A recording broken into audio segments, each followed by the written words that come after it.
She is tolerable, but her faith in the Lady of Loss is poisonous.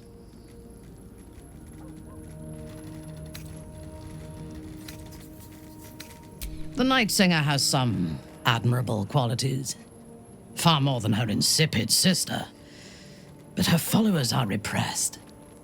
Take the child Shadowheart. She does not even know who she is, but still manages to pity herself. The very concept of Sharan worship is self-indulgent. They would have you think every whispered word and hidden thought is of value, but it is not so.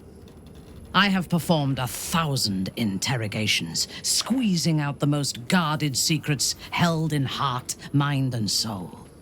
I can tell you this. When the trivial parts have been whittled away and I have sifted through what remains, in most cases, a person amounts to nothing at all. He's been deprived of freedom and strong blood for so long that he is addicted to both. While those addictions have their hold on him, he is still a slave.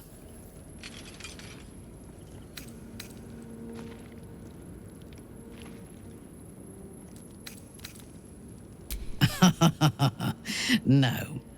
He is well aware that I would exsanguinate him entirely if he flashed his fangs at me.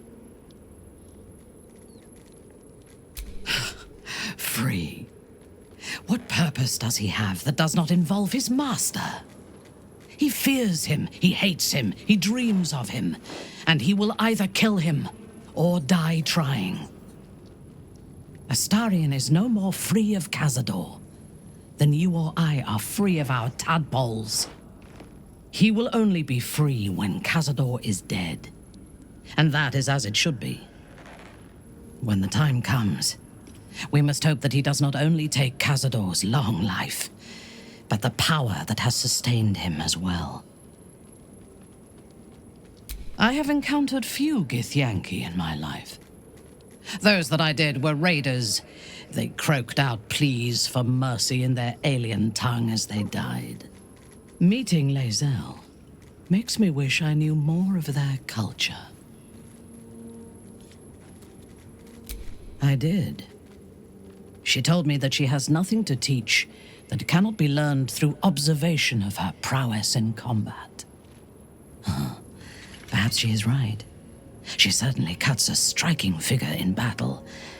There is a precision to her ferocity that I admire.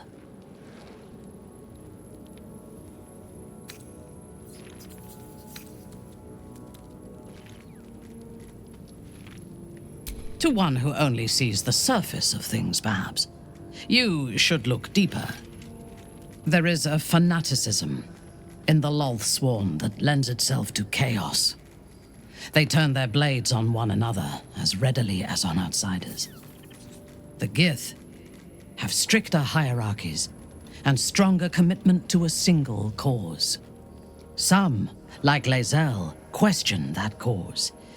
But even so, she retains the discipline of her training.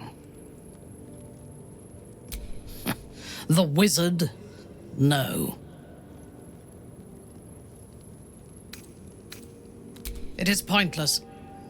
In my experience, the moment they leave their libraries, wizards have the life expectancy of a gnome in a war. Either the enemy recognizes they are a threat and kills them swiftly, or their curiosity leads them to combust while experimenting with the limits of magic. Our wizard is already in a state of suspended combustion, thanks to that orb between his ribs. I suspect it is only a matter of time before he goes up in smoke. I will reserve my social graces for those who might live long enough to appreciate them. He is exceedingly self-righteous. Amusing, considering he bound himself to a devil.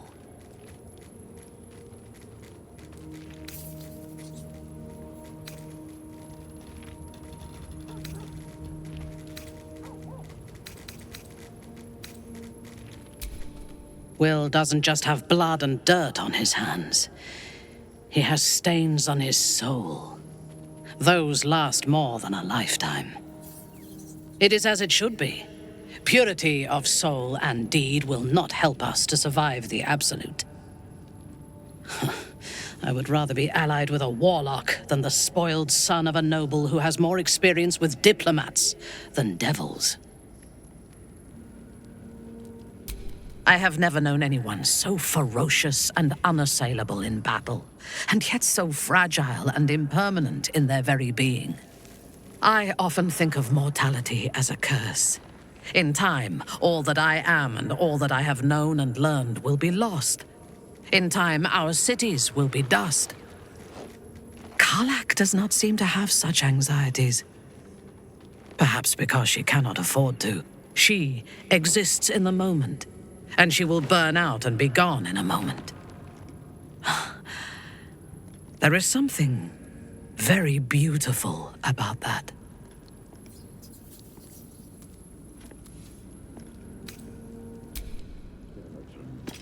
I am neither.